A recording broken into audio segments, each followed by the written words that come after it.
সম্পৰ্কত আমি সবিস্তাৰে প্ৰকাশ কৰিয়ে আহিছোঁ।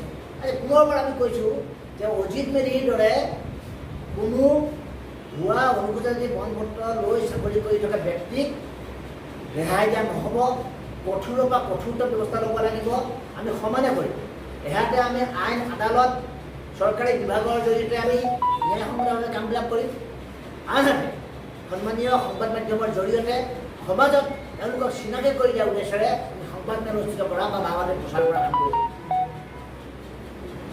সাংবাদিক বন্ধুসকল, বিভিন্ন সময়ত আমাক বহুতে অভিযোগ কৰে, বহুতে প্ৰশ্ন উত্থাপন কৰে যে আপোনালোকে অনুসূচিত জাতি ভুৱা প্ৰমাণপত্ৰ লোৱা ব্যক্তিসকলৰ বিৰুদ্ধে আপোনালোকে সজোৰে মাত মাতে, থানাত গোচৰ ৰুজু কৰে, অভিযোগ দিয়ে, চাকৰি খাম বুলি কয়, বিভিন্ন ধৰণে আপোনালোকে সংবাদ মেলত এইবিলাক প্ৰকাশ কৰে। যেনেকৈ আজি অজিত মেধি ডাঙৰ ইয়াত আমি প্ৰকাশ কৰি আছোঁ। বহুতে কয়, কিন্তু এই অজিত মেধিৰ দৰে বিষয়াসকলে বা ব্যক্তিসকলে কাৰ সাহসত, কোন ব্যক্তিৰ প্ৰত্যক্ষ হস্তক্ষেপত, সহায় সহযোগিতাত এনেদৰে জাতিগত প্ৰমাণপত্ৰ লাভ কৰে, সেই সম্পৰ্কত আমি একো নকওঁ বুলি প্ৰায় অভিযোগ আহে।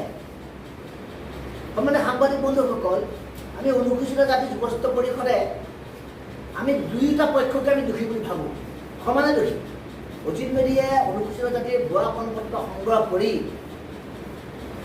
অসম চৰকাৰৰ লোক নিৰ্মাণ বিভাগত চাকৰি কৰি আছে, বাৰে বাৰে প্ৰমোচন লাভ কৰি আছে, দুই হাতেৰে দুৰ্নীতিৰে টকা গোটাইছে। সেইবিলাক আমি এটা পক্ষ আমি কৈছোঁ।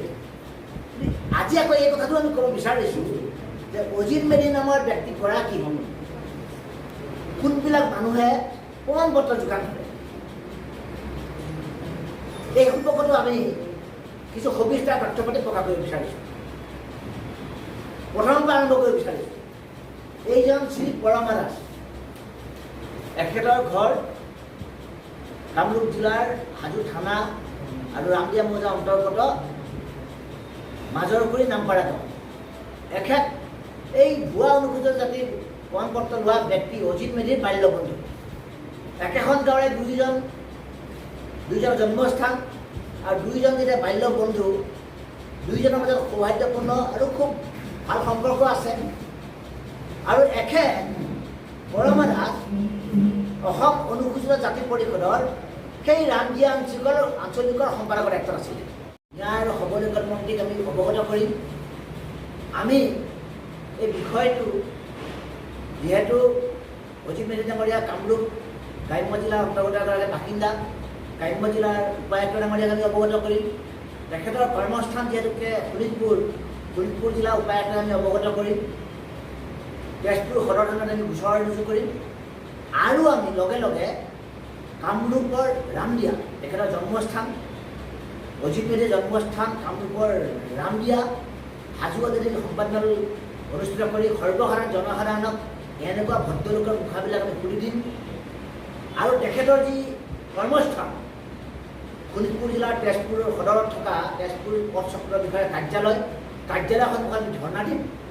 আৰু আমি সংবাদ মেলৰ জৰিয়তে গোটেইবিলাক সবিস্তাৰ প্ৰকাশ কৰিম। গতিকে সাংবাদিক বন্ধুসকলে নিস্বাৰ্থভাৱে বিগত সময়ত এনেধৰণৰ সমাজৰ উচ্চপদস্থ পদত থকা মুখা পিন্ধা ভদ্ৰলোকবিলাকৰ মুখাবিলাক খুলি দিয়াৰ বাবে আপোনালোককো আমি বিশেষভাৱে ধন্যবাদ জ্ঞাপন কৰিছোঁ।